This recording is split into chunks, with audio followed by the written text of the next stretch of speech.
আমি আর পারছি না, আমাকে ছেড়ে দেন, আমার খুব কষ্ট হচ্ছে, প্লিজ আমাকে ছেড়ে দেন, আমি আর নিতে পারছি না। এই চুপ করেন, আমি আপনাকে বিয়ে করেছি। আপনাকে কি ছেড়ে দেওয়ার জন্য কি এতগুলো টাকা দিয়ে আপনাকে বিয়ে করেছি নাকি? দেখেন আজকের জন্য আপনাকে কিনে নিয়েছি, বিয়েও করেছি। সো এইসব নেকাকান্না আমার সামনে করবেন না, আমাকে আমার মতো করতে দেন। আদিত্য কথাটা বলেই রিয়ার উপরে আবার ঝাঁপিয়ে পড়ল, আর রিয়ার চোখ দিয়ে টপ টপ করে পানি পড়ছে। রিয়া চিৎকার করতে গিয়েও পারছে না। আদিত্য ওর ঠোঁটের সাথে নিজের ঠোঁট লাগিয়ে রেখেছে। আদিত্য রিয়ার 2 হাত চেপে ধরে নিজের মতো করে আদর করতে লাগলো। আদিত্য অনেকক্ষণ করার পর ক্লান্ত হয়ে রিয়ার বুকের উপরে শুয়ে পড়ে।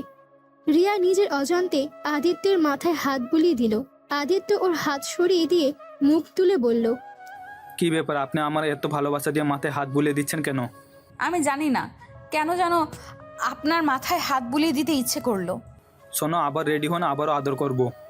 জি সরি, তখন কান্না করে ডিস্টার্ব করার জন্য। আসলে প্রথম প্রথম তো অনেক ব্যথা পাচ্ছিলাম। এবার চিৎকার দিলে আপনার খবর আছে। জি আর করব না, আপনার মতো করতে পারেন, আমি রেডি আছি। আদিত্য রিয়ার উপরে আবার ঝাঁপিয়ে পড়ল। রিয়া সব কিছু চোখ বন্ধ করে সহ্য করতে লাগলো, আর আদিত্যের ভালোবাসাগুলো অনুভব করতে লাগলো। রিয়া জানে এটা স্বামীর ভালোবাসা না, তার দেহলোক তাকে আদর করছে। তারপর আদিত্যকে স্বামী হিসেবে তার ভালোবাসাগুলো গ্রহণ করতে লাগলো। আদিত্য আবার ক্লান্ত হয়ে গেল। আদিত্য এভাবে সারা রাত রিয়ার সাথে শারীরিক সম্পর্ক করতে থাকে। দুজন ক্লান্ত হয়ে ঘুমিয়ে যায়। 9টার দিকে রিয়ার ঘুম ভেঙে যায়। আদিত্যের দিকে তাকিয়ে ভাবতে লাগলো, কতটা নিষ্পাপ বাচ্চাদের মতো ঘুমিয়ে আছেন। ইচ্ছে করে আপনাকে শক্ত করে জড়িয়ে বুকে মাথা দিয়ে সারাটা জীবন পার করে দিই। ছি ছি রিয়া, তুই এগুলো কি ভাবিস? তুই শুধু তার এক রাতের বউ, তোকে আজ তার কাছ থেকে চলে যেতে হবে। রিয়া কথাগুলো ভাবতে লাগলো। আদিত্যের ঘুম ভাঙতে দেখে রিয়া ওর দিকে তাকিয়ে আছে। আদিত্য তাড়াতাড়ি করে উঠে ঘড়ির টাইম দেখে বলল, এই 9টা না বেজে গেছে, আমাকে আর ডাক দেন নাই কেন? আপনি এত সুন্দর করে ঘুমিয়ে আছেন তাই আপনার ঘুম নষ্ট করতে ইচ্ছে করলো না। উফ, নেকা কথা বলেন কেন? আপনার আব্বুর না আজ অপারেশন, আপনি যাবেন না নাকি? হ্যাঁ যাব। আচ্ছা আপনার গোসল করে আসেন, আমি তারপর গোসল করতে যাব। আপনি যান, আমি পরে যাব। আমার অনেক সময় লাগবে, তাই আপনি আগে যান।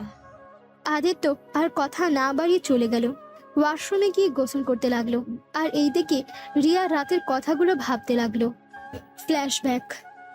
রিয়া রাস্তায় দাঁড়িয়ে আছে, আর ওর সাথে লেখা আছে তার দেহ বিক্রি করতে চায়। ওই রাস্তা দিয়ে আদিত্য বাইক নিয়ে যাচ্ছিল।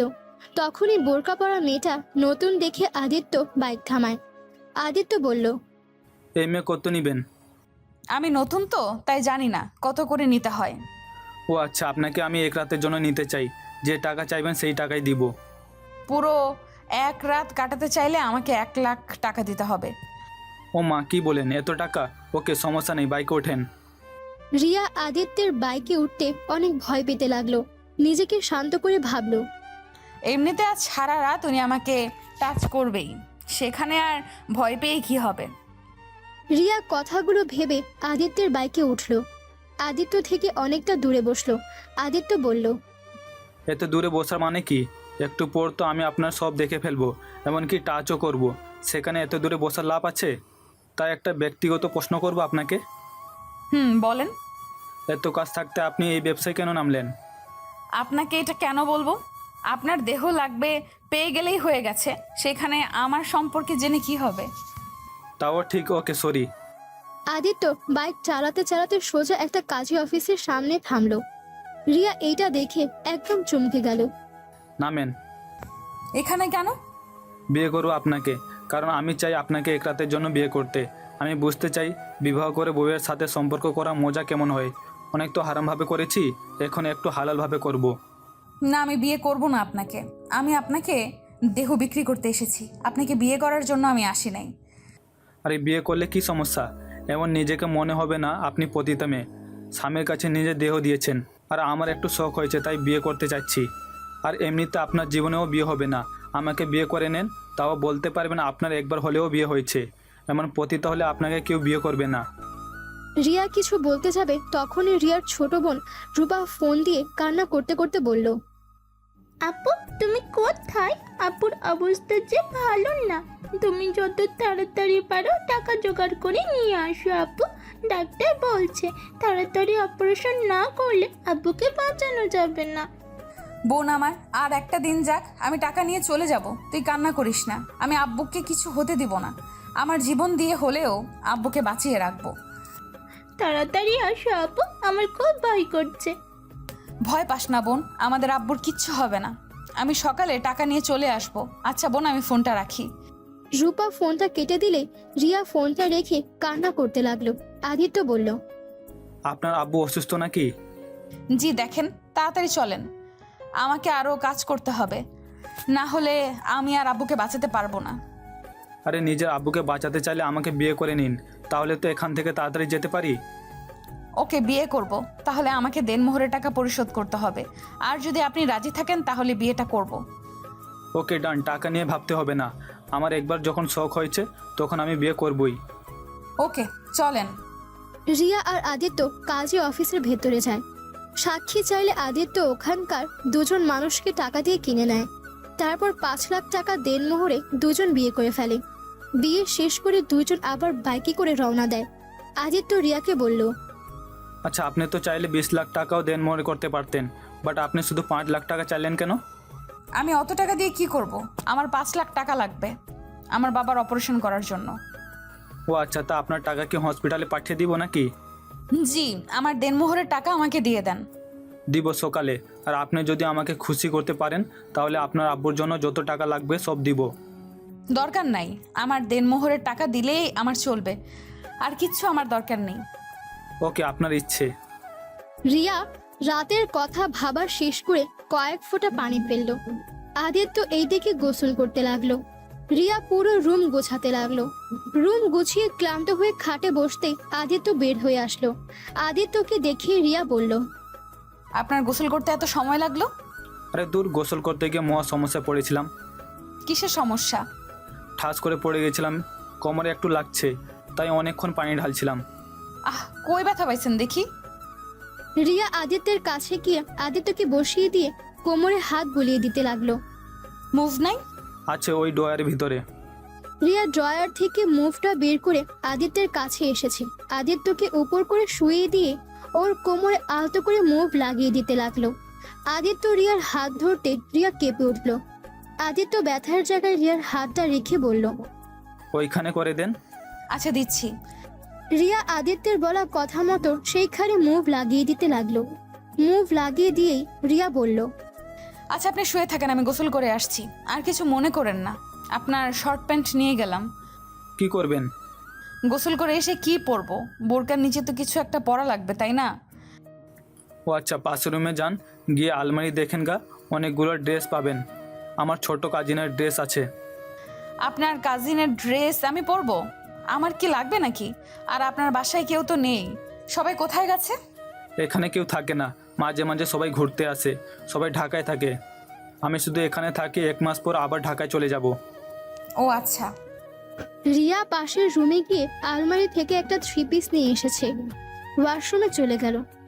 গোসল করে 3 পিস পরে এসেছে। রিয়া আয়নার সামনে দাঁড়িয়ে চুল আঁচড়াতে লাগলো। আদিত্য রিয়ার দিকে অপলক ভাবে তাকিয়ে দেখতে লাগলো। আদিত্য আস্তে আস্তে করে রিয়াকে পেছন থেকে জড়িয়ে ধরলো। রিয়া আদিত্যের স্পর্শ পেয়ে চোখ বন্ধ করে ফেললো। আদিত্য রিয়াকে সামনের দিকে ঘুরিয়ে গলায় কিস করতে লাগলো। রিয়া আদিত্যের মাথার চুল খামচি দিয়ে বুকের সাথে চেপে ধরলো। আদিত্য গভীরভাবে যেতে নিবে সাথে সাথে রিয়া সরিয়ে দিয়ে বলল, আর না, কি করছেন? কেবল গোসল করলাম। আচ্ছা আমাকে ছাড়েন, রান্না করতে হবে তো। করতে হবে না, অনলাইন থেকে অর্ডার করে দিব।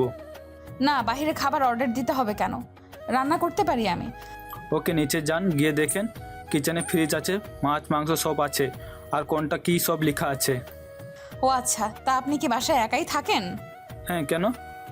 খাবার খান কিভাবে? অর্ডার দিয়ে দিয়ে নাকি? না, কাজের বউ রান্না করে দিয়ে যায় প্রতিদিন, বাট 5 দিন ছুটি নিয়েছে উনি। ও আচ্ছা। রিয়া চলে যেতে নিল। আদিত্য বলল, আচ্ছা, আপনার আব্বু কোন হসপিটালে রাখা হয়েছে? রিয়া হসপিটালের নাম বলল। তারপর আদিত্য ওকে চলে যেতে বলে। রিয়া নিচে চলে আসে, দেখে পুরো ড্রয়িং রুম এলোমেলো হয়ে আছে। রিয়া কোথা থেকে শুরু করবে বুঝতে পারছে না। রিয়া আগে ভাত বসিয়ে দেয়, তারপর এক এক করে সব কিছু পরিষ্কার করতে লাগলো। সোফার উপরে থাকা সব কিছু গুছিয়ে রাখলো। ফুলদানিগুলো সব সাজিয়ে রেখে দিয়ে সোফায় ধপাস করে বসে পড়লো। আদিত্য নিচে এসে দেখে রিয়া সোফায় বসে আছে। আদিত্য রিয়াকে বলল, কি হলো, আপনি এখানে বসে আছেন কেন? 1 ঘন্টা হয়ে গেল, আমাকে তো ডাক দিলেও না। ও, ভাত বসিয়ে দিয়ে এসেছি আর মাংস মাছ ভিজিয়ে রেখেছি। আচ্ছা আপনি থাকেন, আমি রান্না শেষ করে নিই।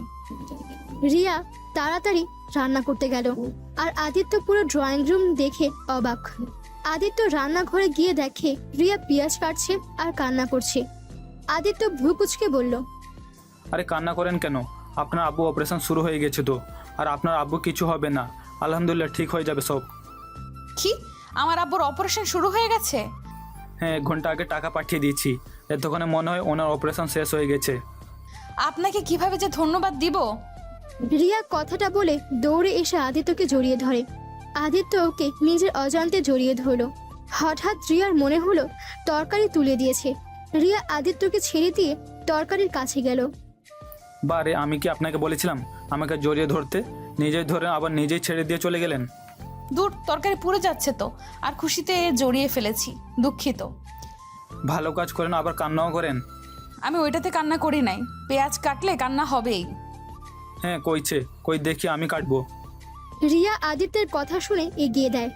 আদিত্য কিছুক্ষণ কাটে। রিয়া তাকিয়ে দেখে আদিত্য কান্না করছে। রিয়া আদিত্যের দিকে তাকিয়ে হাসতে লাগলো। কি স্যার, কান্না করেন কেন? কই কান্না করছি? বুঝছি, যান আপনি, আমি বাকি রান্না শেষ করে আসছি। আদিত্যকে পাঠিয়ে দিল। রিয়া রান্না শেষ করতে করতে 11টা বেজে গেল। রিয়া সব খাবার টেবিলে সুন্দর করে সাজিয়ে রাখলো। তারপর আদিত্য ঘ্রাণ শুকতে শুকতে টেবিলের কাছে এসে চেয়ার টেনে বসতে বসতে বলল, বাহ, অনেক সুন্দর ঘ্রাণ বেরোচ্ছে তো, তাড়াতাড়ি খেতে দেন, ক্ষুধা লাগছে অনেক। আপনাকে আমি খাইয়ে দিব। খাইয়ে দিবেন? ওকে, তাহলে তো আরো ভালো হবে। রিয়া একটা প্লেটে খাবার বেড়ে সব কিছুতে একটু একটু করে খাইয়ে দিতে লাগলো। আদিত্য লক্ষ্মী ছেলেদের মতো খেতে লাগলো। রিয়া আদিত্যকে খাইয়ে দিতে দিতে মনে মনে ভাবলো, জানি আপনি এই বিয়েটা শখের বশে করেছেন, কিন্তু আপনি এই বিয়ের গুরুত্বটা হয়তো কোনোদিন বুঝবেন না। আপনার সাথে বিয়ে হয়ে গেছে মানে আপনি আমার স্বামী। আজ হয়তো আপনার সাথে থাকার শেষ দিন, কিন্তু আমি বেঁচে থাকতে আপনি আমার স্বামী হয়ে সারা জীবন বেঁচে থাকবেন। প্রতিটা মেয়ের জীবনে একবারই হয়, সেখানে আমার আপনার সাথে হয়েছে। আপনাকে ছাড়া আমি কাউকে স্বামী হিসাবে আর চাই না। রিয়া কথাগুলো মনে মনে ভাবতে ভাবতে রিয়ার চোখ দিয়ে কয়েক ফোঁটা পানি পড়ল। আদিত্য অবাক হয়ে বলল, প্রিয় শ্রোতা বন্ধুরা, গল্পটির প্রথম পর্ব এখানেই শেষ করা হলো। গল্পটির দ্বিতীয় পর্ব দেখতে আমাদের চ্যানেলটিকে সাবস্ক্রাইব করে পাশে থাকা বেল আইকনে প্রেস করে রাখুন, যাতে করে আমাদের গল্পের দ্বিতীয় পর্বগুলি এবং নতুন নতুন গল্প আপনাদের কাছে সবার প্রথম পৌঁছে যায়। দেখা হচ্ছে পরবর্তী পর্বে। ততক্ষণ ভালো থাকবেন, সুস্থ থাকবেন।